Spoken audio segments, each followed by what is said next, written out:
Welcome to Inside Design with Kandrak and Cole, hosted by two nationally published Atlanta interior designers, Joanne Kandrak and Kelly Cole. These energetic women are also world travelers, charity givers, and bloggers with a wealth of information to share and stories to tell about the interior design world. Okay, now just a warning, this is going to be fun and not too serious. After all, they still do have an interior design business running at full speed. Hey everybody, this is Inside Design with Kandrak and Cole. This is episode 32, and we are talking about HGTV's new Faces of Design. So we're going to talk about that kind of at the end of the show, but first we just want to kind of talk about HGTV for a little bit. I'd be surprised to meet anyone that's not familiar with it, and it's really become quite a force in our American culture, I think, kicking off the DIY phenomenon, the urban farmhouse movement with Chip and Joanna Gaines, the young, colorful, whimsical design aesthetic that HGTV is known for. And I mean, honestly, I think HGTV probably doesn't have a lot of high-end designer fans because of their not so realistic design transformations as it relates to the budget. But we appreciate HGTV for a lot of ways anyway in this house. Well, it's interesting because Kelly and I have done two pilot episodes for HGTV, and the very first one we did was in 2012, and it was called House Arrest. And it was produced by CINEFLIX, which is in Toronto or somewhere in Canada, I believe. So this is kind of crazy. I think we had received an email asking us a bunch of questions to see if we were interested in becoming a part of the show. And as usual, we said yes. let's see what it's all about. So we ended up getting interviewed. We had to go somewhere in downtown Atlanta to be interviewed, and they ended up selecting us. And the show was kind of crazy. It was called House Arrest. And the premise of the show was that there was this husband and wife, and he was kind of one of those guys that started projects but never really finished them. And so his wife ends up getting frustrated. So they bring in the host of the show, who was Chris Lambton. We'll tell you about him in a minute. And two other guys that basically come into the house and they tell the guy, we're not leaving here until you finish these projects. We're going to help you with them, but you are under house arrest until these projects are done. So we were brought in. We were really the magic behind the whole show, although you never saw us. I think there might have been like one where you like saw us crossing a room or something, but we were in charge of a whole bunch of little projects, but mainly it was completely kind of refreshing their master bedroom, and we did a full gut and remodel of their master bathroom. Yeah. So we were in charge of, like I said, the full design. We used a lot of their stuff, but we had to bring in all the cool, like the guy was a biker and not motorcycle, but, regular cross-country biking. So we went to the bike shop and we asked if they had old, rims, and we did this whole art, display on the back wall of their bedroom that was all bike wheels.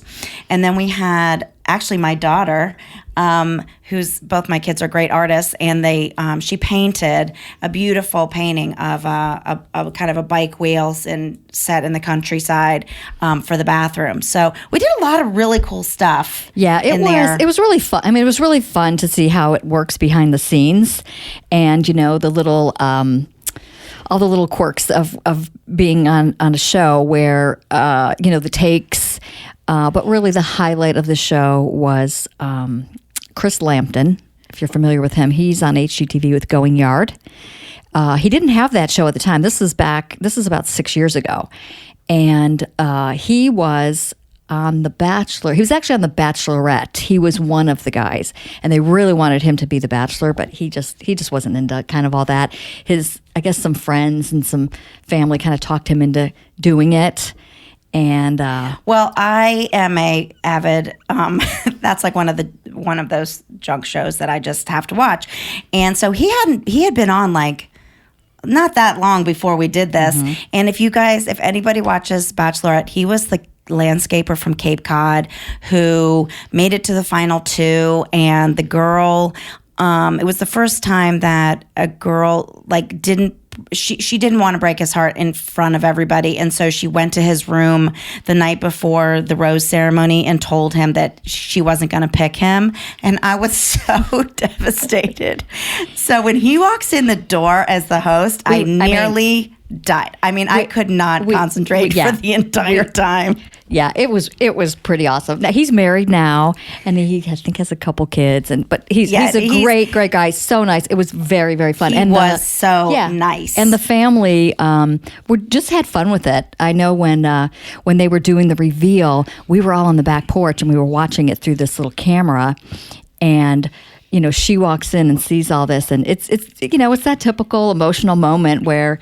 But the show never got picked up. It never did. It was really kind of cool, but they didn't pick it up. That's the thing with pilots, which was an interesting process for us because we're like, oh my gosh, like you guys are from Canada and we've all come in and you're paying everybody, and then I guess it's part of what happens when you produce a pilot and you put it out there, and what they do is they show it in various markets across the United States, and I guess they have to have certain viewing success or it doesn't work out. So it didn't work out. So then we must not have been exhausted enough from that show, because that was a ton of work. Mm-hmm. We got asked again. This time it was with Departure Films out of New York City, and it was a show called Move In or Cash Out. So the basis for this show was there was a couple who were living in a house that needed a lot of work, but they were going to check the market out and look at 2 or 3 other homes and decide whether they wanted to move into that home, have all the renovations done, or cash out, meaning kind of flip it. So I thought it was they were going to act like they were flipping it, but then they had to decide if they loved it enough to stay. I think they looked at the houses first, the other houses first. Oh, they did look at the other houses first. Yeah, and then they decided that they were going to renovate it. Yes. But then they had to decide at the end of the renovation whether they were going to move in, if they wanted to move in or yes. Yes. Okay. So it was a young couple from Atlanta. It wasn't that far from our office. So nice. So we were working with Charles and Michael Holmes, these 2 brothers who have a company in Atlanta called List for Last Realty. They were hilarious. Once again, they were the hosts and we were the magic behind the scenes. Mm-hmm. And then we had Andrew Grine of Grine Productions. He did all the filming and camera work, stuff. And we're still great friends to this day. Yeah. And we just had a total blast with him. So that was kind of the crew. We had Greg from Departure Films kind of in charge, and then Charles and Michael doing their gig as these cute, hosts, and then Andrew's behind the scenes, and then we're making it all happen design-wise. Yeah. So we worked with Weatherby Renovations. That's another local, Stephen Weatherby, who does great work, and he was doing all of the construction. The kitchen, we brought in Karen Danneman, who's been a guest on our show before. She's the kitchen designer, and she did a great job figuring all that out. And then we ended up using Ballard Designs, who donated all of the furnishings, accessories, art that was going to then be in turn, it was basically being borrowed. So we used a lot of their stuff, but we also brought in a ton as well. When you do this kind of stuff, you have to really fill it in. It can't look sparse. So this house was quite a challenge. So it was a split level home, and it needed a ton of work. And what we tackled in the short amount of time, it was just amazing. They had, when you walked in the front door, there was a sunken, I guess it was a family room. They had 2 family rooms, but it was a sunken room, and it had this huge stone fireplace, and it had wood paneling and icky carpet. Real low ceilings. It was just kind of dingy. It felt like a basement, although it was open into the house when you first walked in. So this is where Stephen did a lot of magic. He did we do LVT hardwoods in that house? I think we did. We worked with lumber liquidators, and I don't know if we did an inexpensive hardwood or we did LVT. I can't remember, but we ripped up all that nasty carpet and redid all the flooring.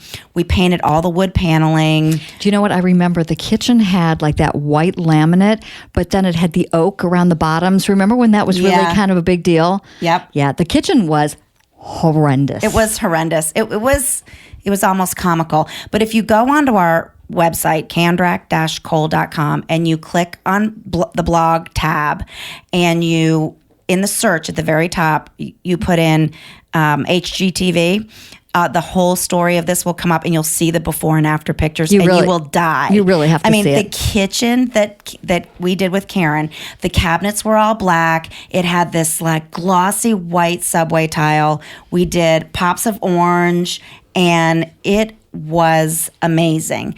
The thing with this project that was really difficult was HGTV chose us, but then they leaned really heavily on us for resources and product.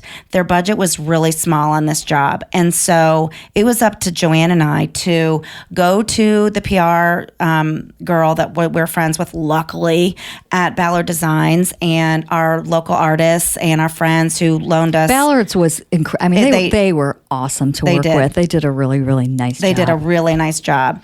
And so we were, we had people loaning us pillows and chairs and sofas. I mean, we furnished the living room, the dining room, the kitchen, that sunken room, and then the master bedroom. It was a ton, and that was all on us. And I think their original budget was like $1,000, $5,000, something like really crazy. We slept back and forth there. I don't know how many times. Yeah. Yeah. It was a great experience. It was very fun. And they landscaped the whole thing. Oh, yeah, they Remember? totally landscaped, yeah. And what was that? You know how every one of these HGTV shows has like a real what are we going to do moment? This was real. What are we going to do? And then it cuts to the commercial. Yeah. And then you come back and find out, the big problem and how they're going to fix the problem. Yeah. And that was not fake. No, that was a real one. It was like you were walking up the stone path to the front door, and there was this, right to your right, there was like this box. It was like, we were like, what's in the box? Mm-hmm. It was so weird. It was, what was it? Like a drain or it was something that should not have been there. And it was a huge budget buster. So I don't know if they landscaped around it or they knocked it down a little bit so you couldn't see it as much. I can't remember, but that landscape went from 0 to 10 in one day. Oh my God. Like that was for real. Yeah. Yeah. So, and Charles and Michael were just, again, so funny. But it was, it didn't get picked up. It didn't. It was on, I remember watching it on TV a couple of times. Yep. And it's funny, because what was really happening, but what kind of ended up on film. I thought it was kind of a cool show. I thought it would have been picked up. Yeah. Now, a little just like behind the scenes gossip for you. Since the show didn't make it, I can tell you this, but when all the filming was over, everything that we put in the house went back. It was heartbreaking for Joanne and I, because that's not what we do. We build beautiful homes for people to live in, but it was a TV show. And of course the people got all the landscaping and the kitchen remodel and the beautiful and they flooring. They had the option to purchase things, but it was a new house for them. They didn't have a huge budget to buy, So not only did we pick it all, schlep it all, bring it all, design it all, style it all. Then the next day, thank God they had a great assistant that they left for work with us, because if we had to do that all on our own, I would have been so mad. But we literally had our movers come and pick everything up and take it back to Ballard's, and then distribute. Like that poor assistant guy, I can't remember his name. He literally took 15 bags back to Home Goods. I would have been so embarrassed. So, oh well, move in or cash out. If you find it in the depths of the internet, that was us. Yep. Mm-hmm. But HGTV, like Kelly said, who hasn't heard of them? Mm-hmm. There's such a big name in decorating, and I guess you probably call it DIY. They're very colorful.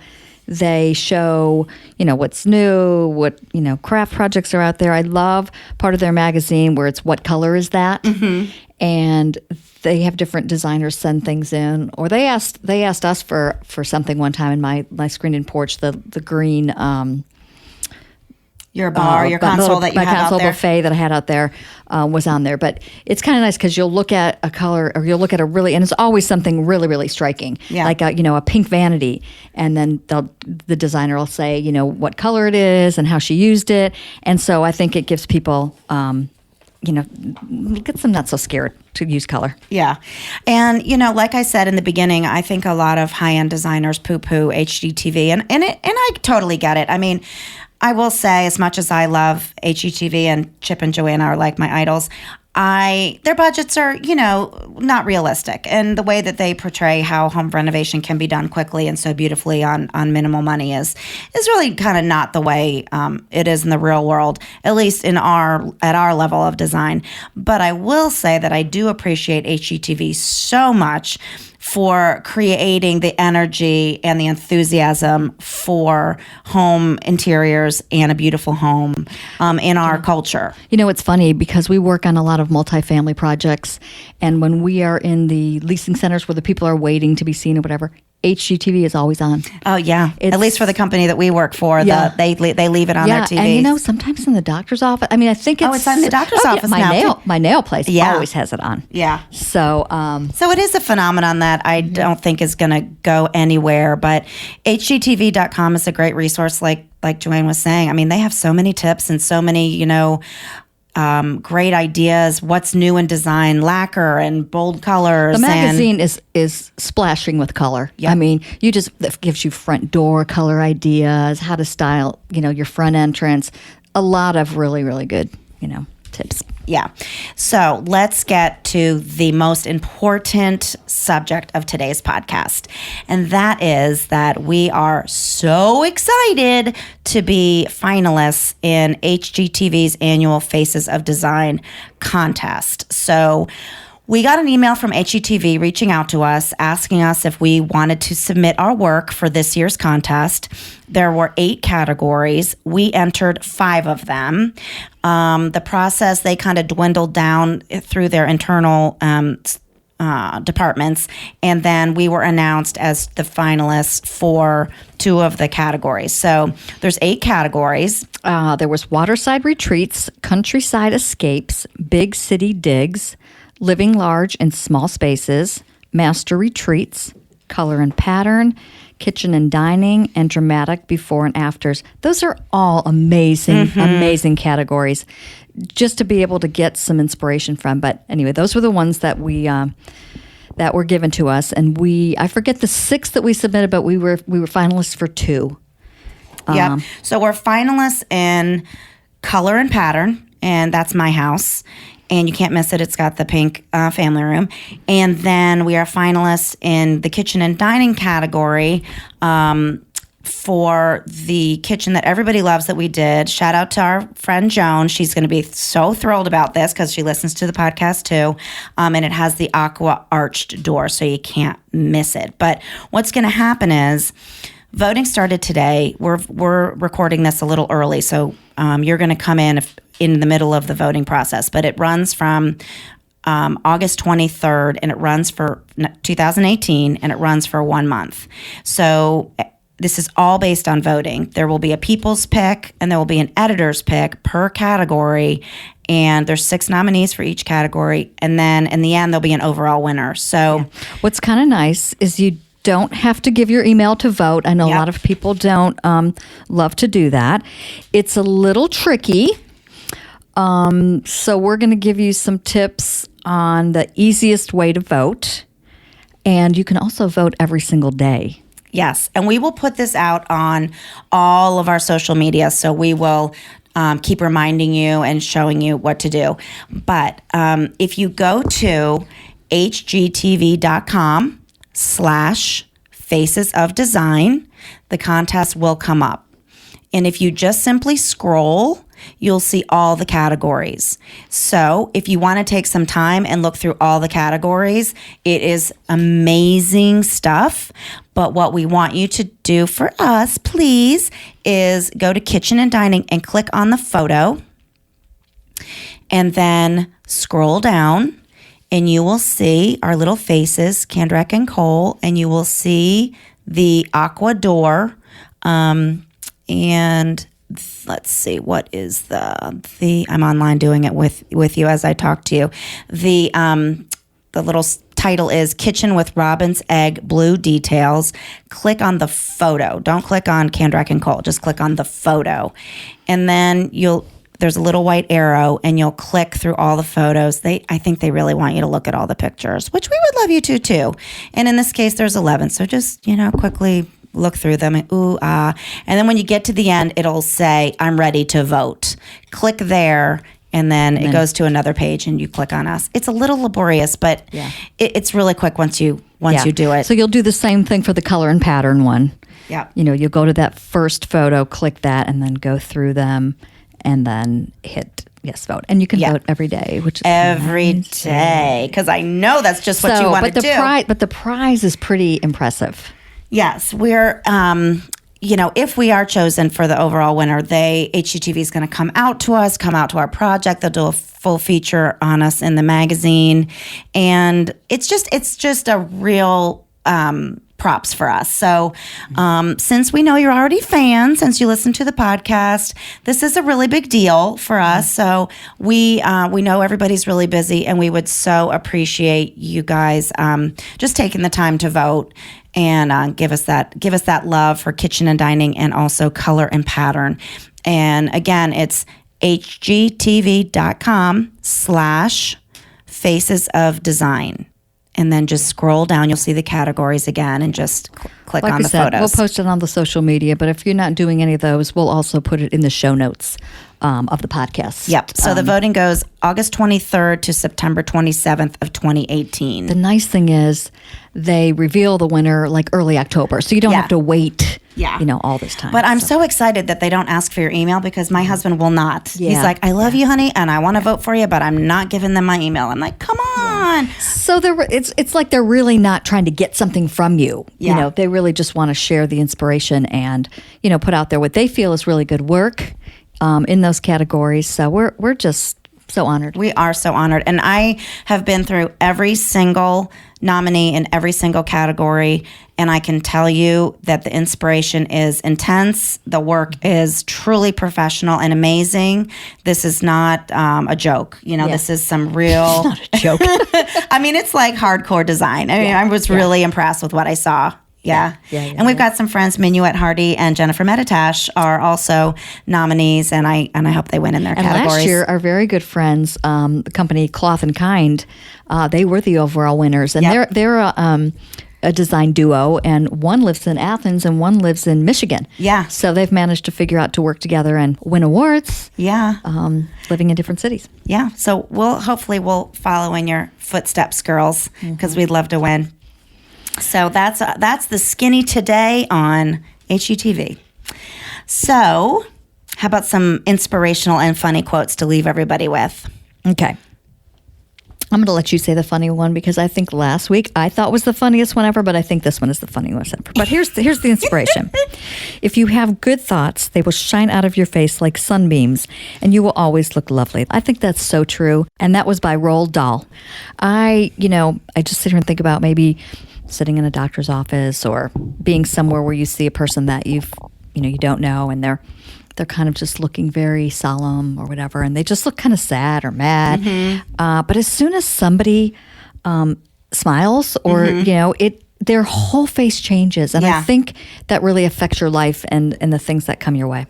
It is so bizarre that you just gave that example, because yesterday morning when I went to the doctor's office real quick, the lady in front of me was checking in, and she was so sour. I mean, maybe something really bad was happening that day, but she did not smile at that receptionist lady. She was like downright ugly, and I thought to myself, wow, I'm going to have to like do it up big when I, since I'm next, to make this receptionist lady feel better this morning, because that lady was just mean. And what's interesting is, my boyfriend Russ, who is our producer, I remember when we first started the podcast, he had said, when you speak, smile. You can tell if you're smiling when you're speaking. Yeah, it comes through I'm your sorry, voice was for I sure. upgraded to boyfriend?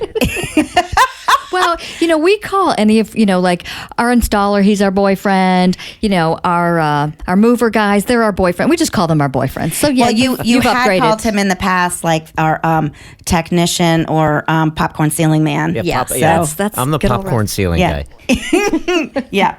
All right. So now I'm really going to make you all giggle because our friend Mitch, who does a lot of furniture design for us, put this on his Facebook page, and I have been laughing for 2 straight weeks because after this darn lake house that Mike and I bought, and this is totally going to be me. Okay, ready? I keep hearing people talk about what they are going to do when they retire. I'm going to have to work right up to lunch on the day of my funeral. It's hilarious. I told that is me right now. I told it at our install yesterday. The clients were rolling. Chris, our installer, was laughing so hard. It's hilarious. Yeah. It's true. Especially Mitch, because the guy works so hard, and I hate to say, I think he's in his early 70s or late 60s, or he's older than he looks. And I'm always shocked when he says, and he's just still working so hard. So coming from him, it's even funnier. Yeah. Because he probably will be working up till lunch on the day of his funeral. Oh my God, that's funny. Okay, so everybody, please remember, please take 2 seconds and go to hgtv.com/faces of design and vote for us in color and pattern and kitchen and dining. Would appreciate it so much. Yes. So have a great day. Put a smile on your face, and we'll talk to you next time. Bye, everybody. Join Joanne and Kelly weekly for a lively conversation about trends, travels to industry events, current design projects, the good, the bad, and the ugly, do's and don'ts, product recommendations, and more. Be sure to follow the fun on Facebook. They're on Instagram at Kandrak-Cole, and of course, you've got to visit them online at kandrak-cole.com for more information.